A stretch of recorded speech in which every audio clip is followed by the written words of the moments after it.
Man has been on this earth millions of years, exploring the planet, building civilizations, killing and creating an endless cycle. Man first went into space starting almost 80 years ago. Think about it. We spent all this time getting around our own planet, arguing over the smallest bits of land. But when we finally set our mind to space travel, it only took us a few decades to get where we wanted to go. I'm proud to say my grandmother was one of those that helped us to get there. She started out back in 1959, fresh out of college as an intern for NASA. The space race was really going strong, the US versus the Soviets, and she managed to get in right in the middle. Gram stayed there for 40 more years, only retiring before Y2K. She's up there in years now, and I wanted to try do something to preserve the memories she had of that time, so I began to collect her stories. We started out with the basics, talking about how she joined, what she did, the history surrounding everything when she was there, all the things you learn in high school history class.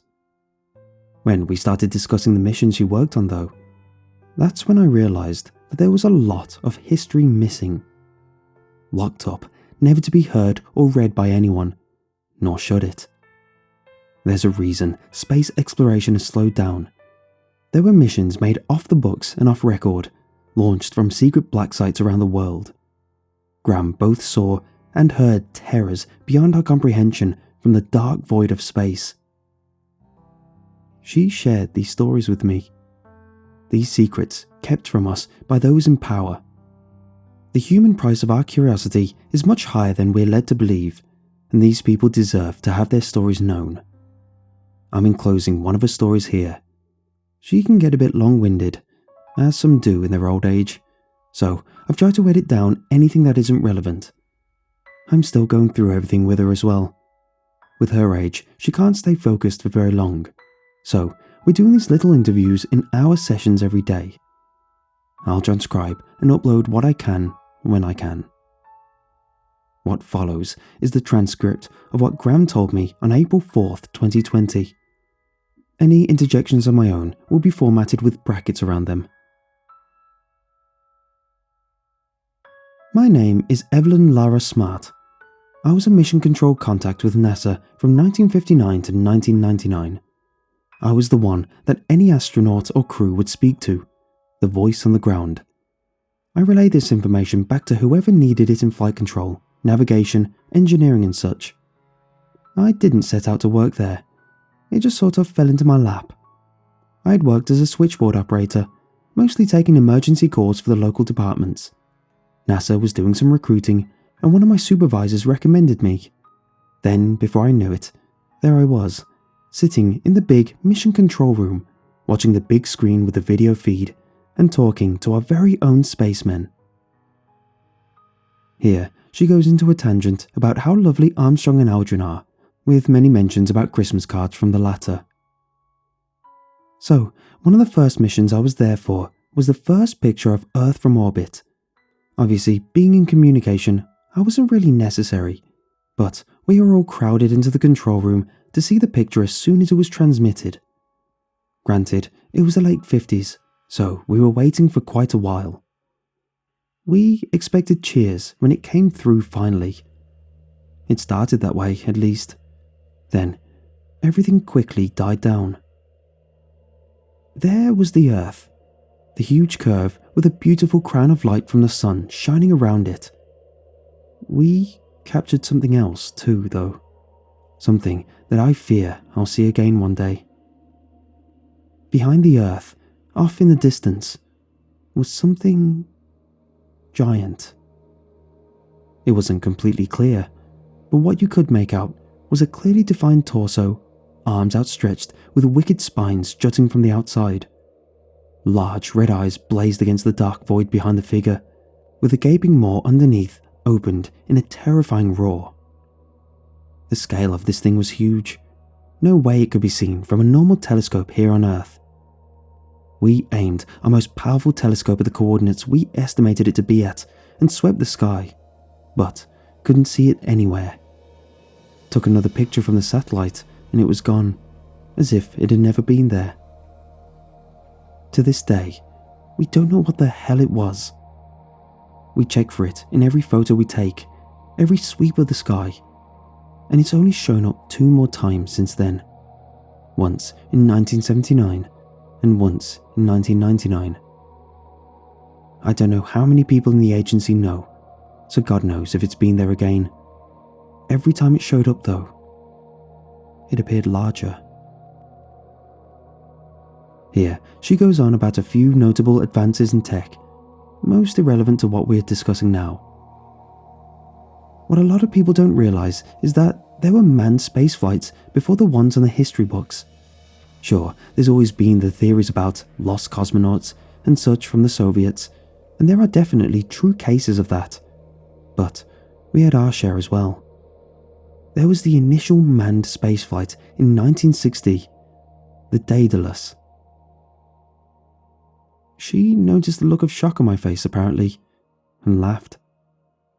Never read about that one, eh? It was kept tightly under wraps. We didn't want anyone to know about it until we had them back on the ground successfully.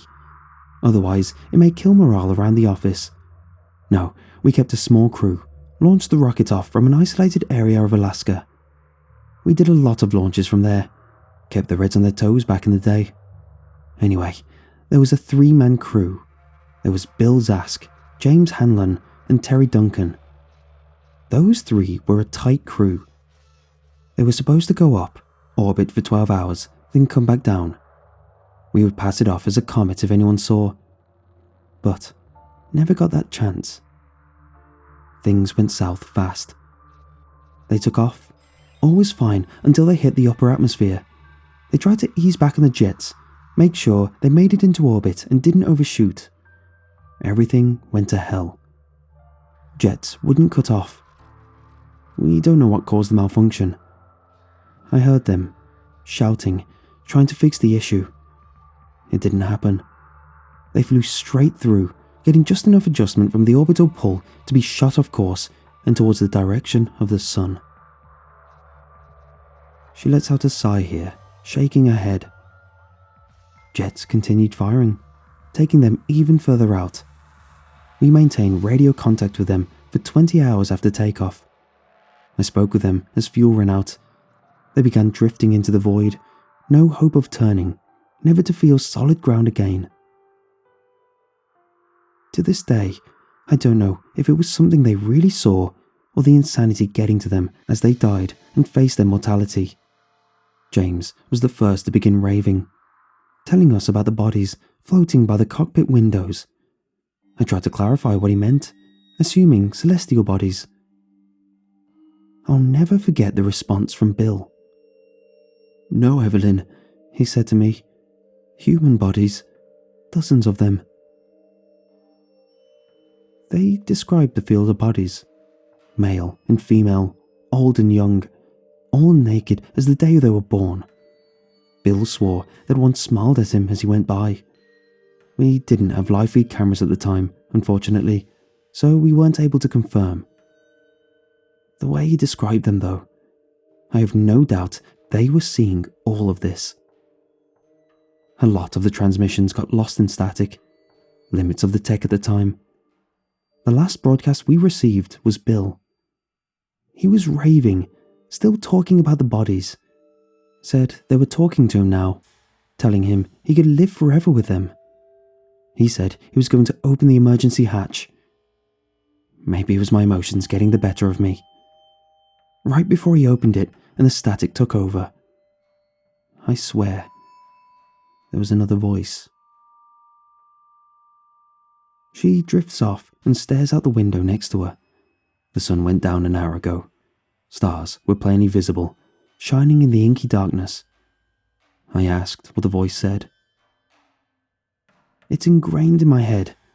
I can hear it, clear as the moment 60 years ago. Come, be with us, become the stars, and drift immortal. Gram is tired. Says she's going to bed. End transcription.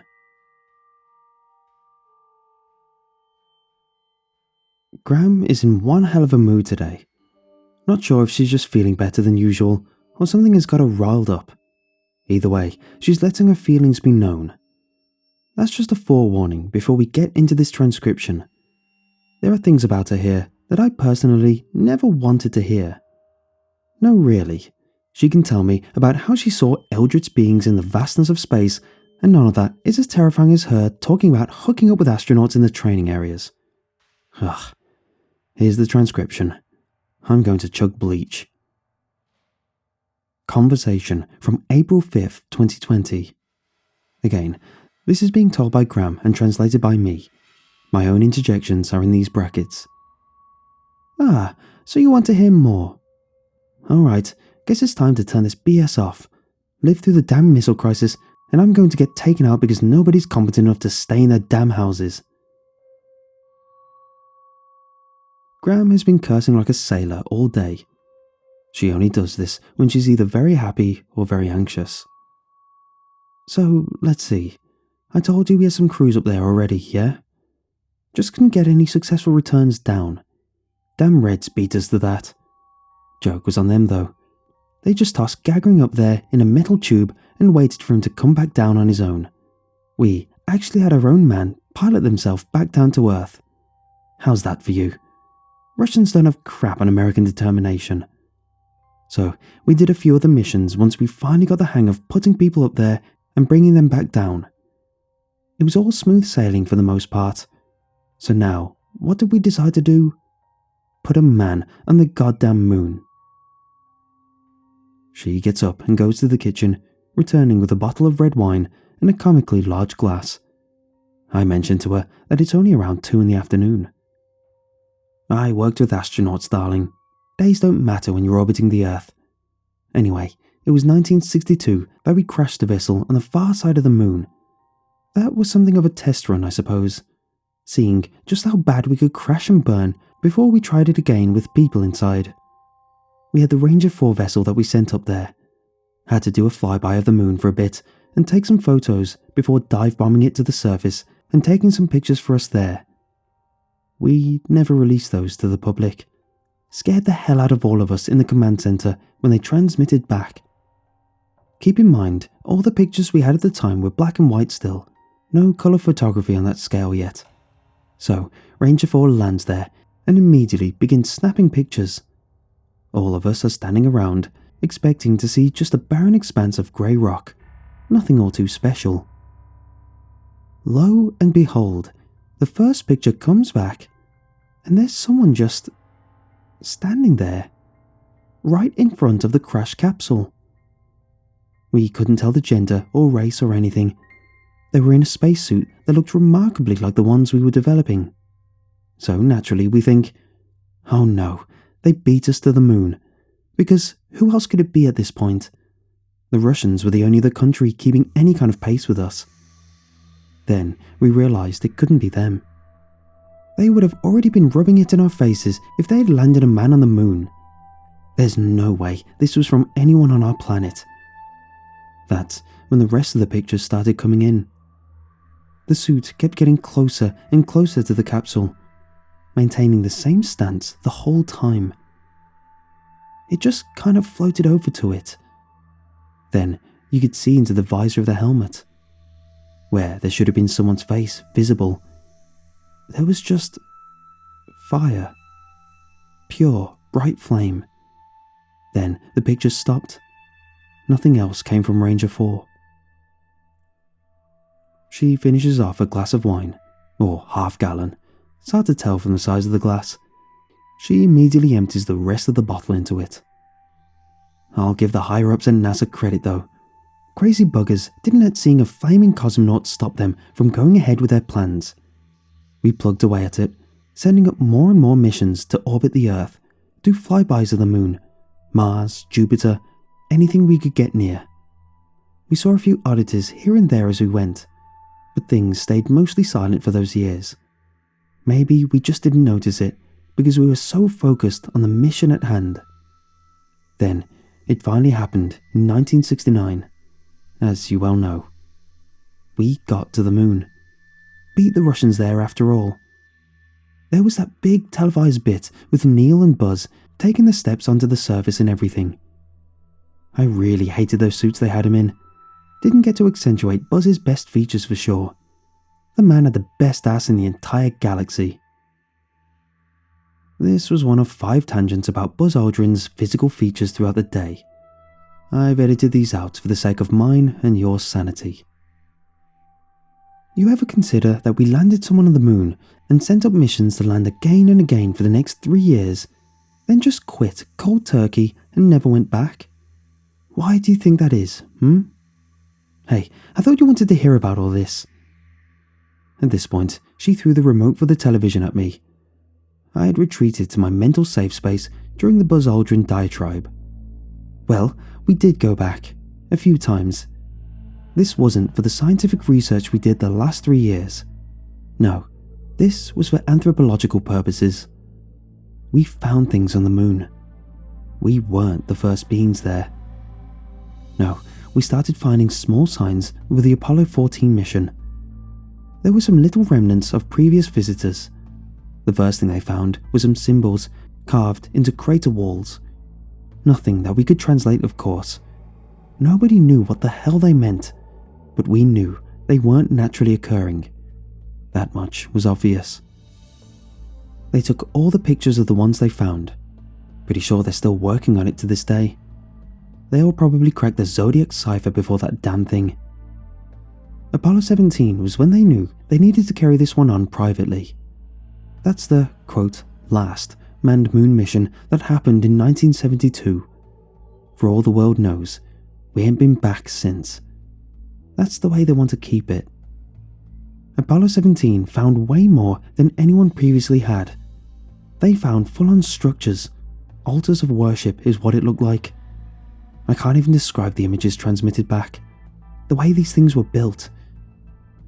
It wasn't natural. There's no way that structures built that way should be allowed to stand. It was like the ghost of Lovecraft possessed Escher and made him design some screwed up church. We advised them not to go inside. We would send another mission up there with some better training and equipment to document all of this. That's where Apollo 18 to 22 came in. Before they left though, they photographed the structure from every angle. We didn't notice it until the day that it appeared absolutely identical, no matter what angle it was viewed from. 100% symmetry. Everything aligned perfectly, no matter how insane it was built up. Graham finishes the second glass of wine, leaning back in a chair. Well, I believe that's enough wine for 1 hour. Time for a good nap. All of that talk of Buzz got me thinking about the old days. I turned off the recorder and ran from the room.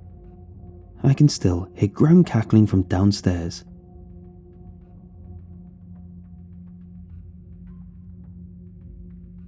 April 6th, 2020.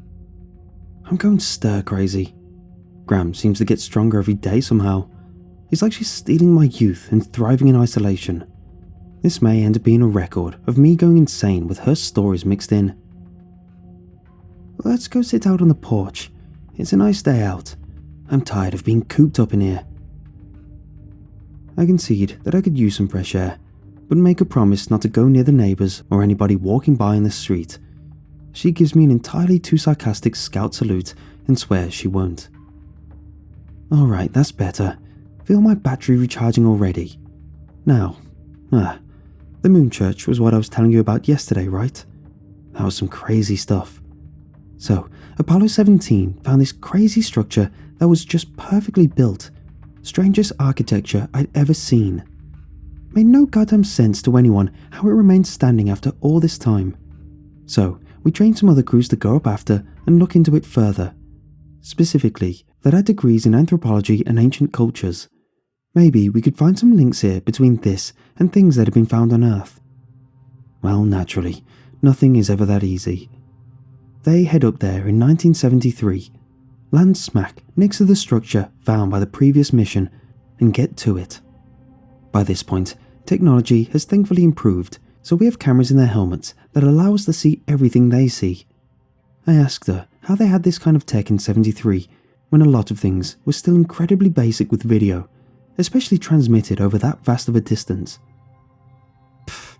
You really think the stuff you saw from that time was the most advanced technology being used by the government? Don't underestimate the amount of money the American government will throw at something if they feel it's a threat. The cameras and equipment we had on those missions was on par with that little video camera your mama gave me for Christmas a few years back. She's talking about the GoPro she got 4 years ago that records in 4K. What the hell? Now she's laughing at me again. Like I said, don't underestimate government spending. So, anyway, Apollo 18 was a 3-man crew. Jason Voss, Ben Codd, and Arthur Wayne. Wasn't too happy about Arthur going up there. We'd spent a few months together while he was training down at Cape Canaveral. God, if he could do half the things he could do in our gravity up there. If only I could edit my memory the same way I do this transcript. So, they got to work. Jason stayed in orbit around the moon, making sure everything on the main ship was fine. Arthur and Ben went down to the surface and set up base camp. There was the structure, and not even 100 feet away was their little landing pod, set up with everything in it. They were equipped for 3 days on the moon. First day goes off fine, just walking around the thing, taking measurements and samples. They determine that most of the structure is made from an unknown element. To this day, I don't think they've found out what it is. So, end of day 1, and they go back to their base camp. Now, we have a couple of cameras set up in the pod, so we can see everything going on, just in case there's any issues technically, or God forbid, something happens between them. Arthur and Ben are both fast asleep. We've got the feed playing in command just to monitor and keep an eye on everything. And suddenly, it glitches. Not a drawn out one though. Just a quick scramble, then it's back. Arthur and Ben are still asleep. Now, there's a figure standing there in the airlock though. Like nothing I've ever seen. Long limbs, big hands that almost look like bulldozers, and just a rounded off knob right at the shoulders. I hit the intercom speaker for the capsule as fast as I could move, screaming at them to wake up. Poor Ben fell straight out of his bunk and onto Arthur underneath him, belly to belly. Now that's something I normally would have paid to see, but right now my heart was racing for the wrong reasons. So they both scramble up and look towards the airlock. That damn thing is still just standing there. I think it was looking at them. Arthur shouts at it, asking what the hell it wants. There's this low garble of noise that happens. Nothing discernible. It could have been interference for all we know. But by God, I saw Ben's face drain of all colour when it happened. Arthur went a bit slack, looking from Ben to the creature. Then, as fast as it showed up, it was gone. Poof, right into, well, guess you can't say thin air being where it was. Ben sat down on Arthur's bunk and just cried. It took him a good hour to actually calm down. In the meantime, we had no idea what was happening. Finally, he chilled out enough for us to ask him what had happened. He said that the thing had looked at him. No eyes or anything, but he knew it was looking at him. It said, she was never meant to live. Now, this shook all of us. Almost a month before the mission, Ben and his wife suffered a miscarriage. She had been 6 months along. They were expecting a little girl. Then one day, the baby was just gone. No heartbeat, no activity. They didn't know what had happened. It tore Ben and his wife apart. They had a huge fight a week before liftoff because she didn't want him to go, didn't want to lose another person she loved. I can't imagine what he felt when he heard that damn thing talk. They cut the mission short after that. Everyone was afraid of what may happen to Ben's mental state if anything else happened. They packed up quick and got the hell out of there. Ben dragged himself stupid afterwards, ended up driving his car off the interstate going 150 at around 3 in the morning. They barely got anything to bury. Graham wipes a stray tear from her eye. A man is jogging down the street with his dog, coming closer to our house. Graham calls out a greeting to him. He walks up and begins talking, much to my displeasure. Graham is speaking animatedly and leans down to pet the dog. I remind her we're supposed to be distancing just to be safe. Sorry, Jerry, my grandson here is a hard ass. I'll see you some other time. Anyway, that was the end of Apollo 18. Not a whole lot found out, but we were ready to try again. I was just grateful that Arthur had made it back in one piece. We were actually engaged, you know, way back in the day before he went up on that 19 mission in 74. I was a bit surprised at this. As far as I was told, Graham had never been married, and my grandfather had been killed in a car accident not long after she found out she was pregnant with my mother. We spent a lot of time together during that time. It was lovely. I miss that man. So, Arthur and Jason volunteered to go back on the 19 mission. I think Arthur was determined to get into that structure and see exactly what was going on with it. They had a new recruit along with them as well, Paul Orson. He was a former Green Beret during the Vietnam War, tough son of a gun, and not one for conversation. They didn't know what they would find though, so they wanted someone with combat training to go up. Everything goes as normal. It's old hat at this point. They land in the same spot for base camp. Arthur and Paul this time. They got there on day 1 and set everything up, then decided to rest up for a few hours and go straight in. Well, they didn't realise that they needed to find a way in first. Apparently, in all this time researching the structure, everyone just assumed there would be a door somewhere. No such luck. Everything on the wall outside was smooth. No cracks or seams signalling a door. They searched every damn inch of that thing. Nothing to be found. Lo and behold, I'm watching in on Arthur's camera while he's walking around the structure. Even in low gravity, he had 2 left feet. He tripped and fell straight through the wall. We thought we had lost him for a minute. It looked like the camera had hit something and shorted out. Then he asked us if we were seeing it too. The interior of the structure was larger than the exterior. Way more room to move about. Lights hung in the air like stars, bathing everything around him in a soft glow. It was like its own miniature galaxy contained in that one building. Probably one of the most beautiful things I've ever seen.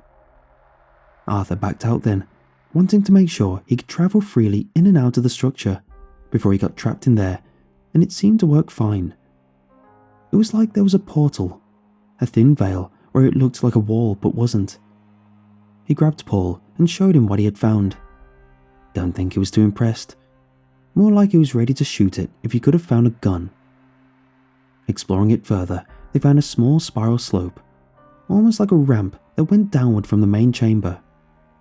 They followed it for probably an hour before it got anywhere, seeing more of those strange symbols all over the walls on the way down. When they got to the bottom, it was like some kind of church. No idea what they worshipped or who, but there was an altar right there against the far wall. A statue rose up in the recess behind it.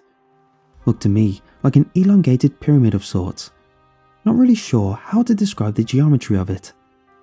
There were angles that merged with smaller angles, curves where lines were. It was like my brain was trying to comprehend it through the camera feed, but just jumbled everything instead. That was about the time we noticed the spots on the altar. We're not 100% sure to this day what it was, but we had a good enough guess. It was dried, had obviously been there for quite a long time, but it still had that rusty red colour that only comes from dried blood. It was splashed all over the place up there, like someone had slit the jugular and waved all about up there. Had to have been gallons spilled out. That was enough for the 2 men for that day. They headed back up to base camp to make record of what they found and go back to sleep. They were out maybe 2 or 3 hours when it happened again. The camera glitched just like the last time, and that thing appeared. It wasn't in the airlock this time though. It appeared right next to their damn bunks. We tried warning them, but it didn't seem to work. It's like our speakers were jammed. We were only able to watch in terror as that thing leaned over Paul and said something to him in that garbled noise we heard last time. God knows what it was. Then it was gone again. Nothing there. Paul got up and started putting on his suit to go outside then. I kept hitting the button, trying to ask what the hell he was doing. Got no response. Our line into the main capsule was dead. When he had the whole suit on, I tried the line going directly to his helmet. I said, "Paul, what the hell did that thing say to you?" You know what he told me? I shook my head in response. He looked straight up into the capsule camera before stepping out and said, "Finishing what they began." I still get chills thinking about that. It was one of the coldest things I've ever heard. By that time, Arthur had woken up and was getting his suit on as fast as he could. God, I begged him not to go after Paul, not to go into that damn church. Whatever was done in there before was bad, and there wasn't going to be anything good coming out of it. He was too good of a man, though. He got everything on and chased Paul in there. No idea how he had moved so fast, but Paul was waiting down there for him already, standing right on the altar and holding an old combat knife. Arthur shouted at him, asking what the hell he thought he was doing. He didn't say a damned word, just started lunging towards Arthur, brandishing that knife. I watched it all of it. Each of the helmet cameras was on at different sides of the big command screen. Our coordinator was shouting at me to tell them to stop and get themselves together. It wouldn't have done anything. There wasn't Paul in that suit anymore. There was a blind rage in his eyes. His breathing on the mic was like an animal that had been cornered. No, he wanted to kill, and he didn't care who he saw. They went back and forth for a while, throwing each other all around that unholy place. Finally, Arthur managed to wrestle a knife away from Paul. He stood up, holding it out in front of him. There were tears in his voice when he was talking, telling Paul to stay away, telling him they could go back home and have a drink, act like all of this never happened. It didn't matter. Paul rushed, and Arthur had no choice. He dug down and thrust the knife upward. The camera in Paul's suit was splattered with red as he depressurized in seconds. Arthur screamed, looking at that altar and throwing the knife at it. He just lay there for a while, sobbing and shouting curses. He was alone up there. Graham's voice cracked. I've tried to transcribe the next part as best as I can, but some parts were difficult to make out. Arthur started pulling Paul's body back up towards the exit with him. Even if he had tried to kill him, he wasn't just going to leave him up there, all alone on a rock. He got to the top and tried to go through the wall back outside. But it was suddenly solid. No give. He tried the other walls, trying to make sure that he wasn't using the wrong one in his emotional state. Nothing. Still, no way out. He collapsed against the wall, taking in deep, shallow breaths. His oxygen tank only had about 10 minutes left by his count. The suits weren't designed for long outings back then. I hit the button to talk to him and tried to soothe him. He was almost hysterical, but I like to think hearing me helped him go quietly. I still remember seeing his face on that helmet camera. My last words to him, the little smile that he got right before he passed. He got to know that even though he was dying up there, on a mission, completely off the books, there would be part of him still living right here, on Earth. Graham wiped tears away from her eyes. She had been openly sobbing, obviously reliving something painful. I put my hand out for her to take.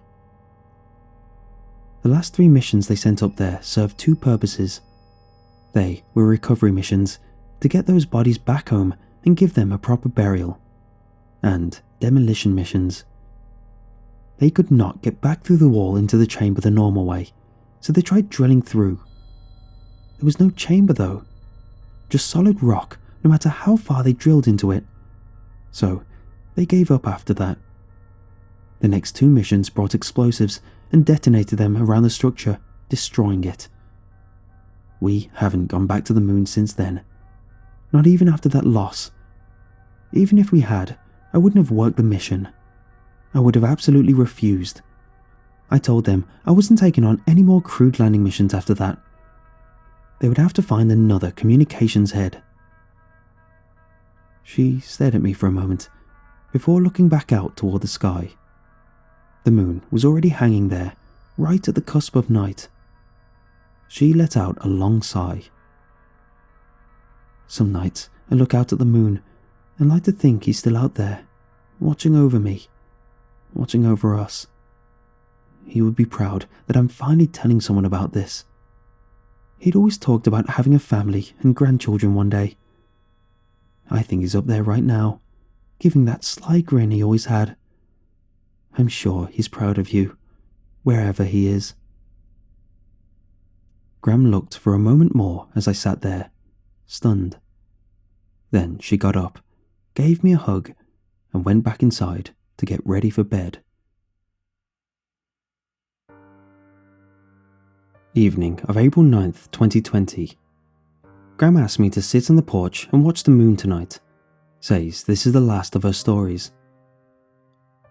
Can't believe I've been retired for 20 years now. Seems crazy at this point. Leaving the job, helping raise you kids. It was worth it though. You turned out okay. She gives a little chuckle here. So, there's 2 more things that happened right before I quit. One is a direct result of the other. Care to hear? I nodded. So, in '97, we put the very first rover up on Mars. We started it looking to see if it could support life up there, trying to expand out beyond our own planet. Hell, it's already crowded here. Has been since man first walked. Best thing about all this social distancing is I have an excuse to tell people to bugger off. Pathfinder was something though. Ugly little contraption. You wouldn't think it could get 10 feet, much less across a barren planet full of dust and rocks. But damn, that little thing moved. It was zipping here and there across the land, taking pictures and videos, scooping up samples and analysing them right then and there. Wonder of science. So, we're looking at all these pictures being sent back, amazed at everything we're seeing.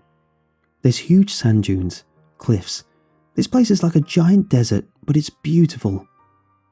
That was when the first storm moved in. Storms up there aren't like ours. There's no rain, just wind and lightning. The wind stirs up the sand and makes it hard to see, blocks out most of the light. So Pathfinder is up there, sand and dust swirling around. Then, in a flash of lightning, you see this towering figure. It was thin, incredibly tall. Everything about it was disproportionate though. It wasn't until the next flash of lightning that we connected it. It was one of those damn things from the moon, the ones that appeared when Skylab returned. This one was so much bigger though, at least 10 times the size of the first one we saw. When this one spoke, we all heard it. It wasn't just some garbled mess of noise this time. It was plain as day. After it happened, we all realized that we hadn't heard it out loud though, but in our minds, each one hearing the same thing. The temple will live on. We ruled and shall rule again, worshipping amongst the stars. Then, it was gone in the storm. Never saw one as large as that again. Haven't seen any of them since then actually. Pathfinder didn't have any other encounters up there the entire time, and as far as I've heard from the folks that are still working, they haven't found anything else out of the ordinary. NASA made it a point to contact the other countries to tell them about the temple at that point. Naturally, the Russians already knew about it. The buggers. Turned out they had gone up to the moon at some point and found the ruins of the temple up there. Took some of it back with them and ended up having it lose all kinds of control back in '86. A lot of lives got lost up there because they didn't know what they were messing around with. They were experimenting with it in some underground lab when it went out of control. But of course, What's their first reaction when a damn space temple and those damn things show up in the backyard? They nuke the thing straight to hell, killing a ton of their own citizens and covering it up as some reactor meltdown. The footage they showed us, I'll never forget it. These buggers didn't even nuke it right away. That's why there was so much fallout. They let it go on for at least a week, absorbing everything and recording what happened. There were people inside that altar room when their worship session broke out. Those poor souls deserved so much more mercy than anyone could give them. After that, we all agreed that our first priority was protecting the Earth from whatever this was, not allowing any of that back down here. That was the time they started on the space station.